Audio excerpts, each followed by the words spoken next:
Iraqi security forces launched a major crackdown on anti-government protesters Saturday from Baghdad to cities across the south after an influential Shiite cleric instrumental in the demonstrations withdrew his support. In Baghdad, security forces stormed bridges, streets near Tahrir Square and a highway interchange that had been taken over by protesters, firing live bullets and tear gas and setting fire to tents where protesters have been living and where medics have treated the wounded. At least one protester was killed and dozens wounded, according to security and medical officials. In the southern city of Nasiriyah, at least 3 protesters were killed when security forces moved in to reopen a highway blocked by the demonstrations, Al Jazeera's Arwa Ibrahim reports. They burned this medical tent using Molotov cocktails, said Muslim, a medical student who left his studies in October to help treat the wounded. NPR is not using the last names of protesters because of the militia kidnapping of hundreds of them in retaliation for the protests. Muslim said he and other medics saw uniformed security people raise the homemade gasoline bombs to show protesters as a taunt and then threw them inside. Stuffing from mattresses on the floor was still smoldering while the burned tent hung in shreds from the metal poles. Pills were ground into the pavement. They don't want protesters here, they think we are sabotaging the country when in fact we are building it, we are cleaning it from every corrupt person here, he said. Muslim said the fire had burned all their medical supplies and even the students' laptops. He and other volunteers began sorting through the wreckage of their tent as gunshots rang out down the street. Security forces began their crackdown after Shiite cleric Muqtada Sadr withdrew his support for the anti-government protests, which have demanded the fall of a government they consider corrupt and controlled by Iran. Sadr, long considered an Iraqi nationalist, had backed the protesters' demands.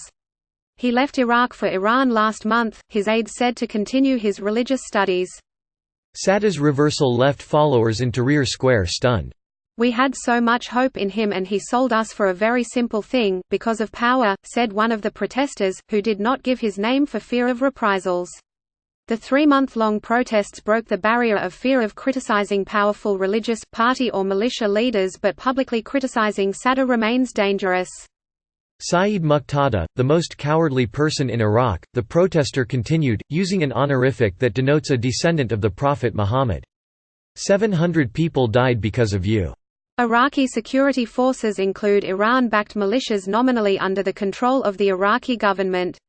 Sadr's reversal seemed likely to crush the broad-based, secular protest movement that began in earnest exactly 3 months ago on October 25. Prime Minister Adil Abdul Mahdi announced in November he would resign as a result of the protests but is still in place as a caretaker leader. Candidates for prime minister have so far been mostly from traditional parties with ties to Iran and other countries and have been rejected by the protesters. Meanwhile, thousands of protesters have been turning out every day, and hundreds had established a kind of community in Tahrir Square, fearing violence from Iran-backed militias if they left. They had pitched tents and organized meals, with doctors and dentists providing services. Outside the square, other protesters had set up makeshift barriers in an effort to keep security forces out. Between 600 and 700 protesters are believed to have been killed by security forces or militia gunmen since October, deaths that the Iraqi government has mostly blamed on unknown groups, a euphemism for militias on the government payroll but not under government control. As security forces stormed areas around Tahrir Square, protesters evacuated an unfinished concrete high-rise overlooking a bridge to the Green Zone.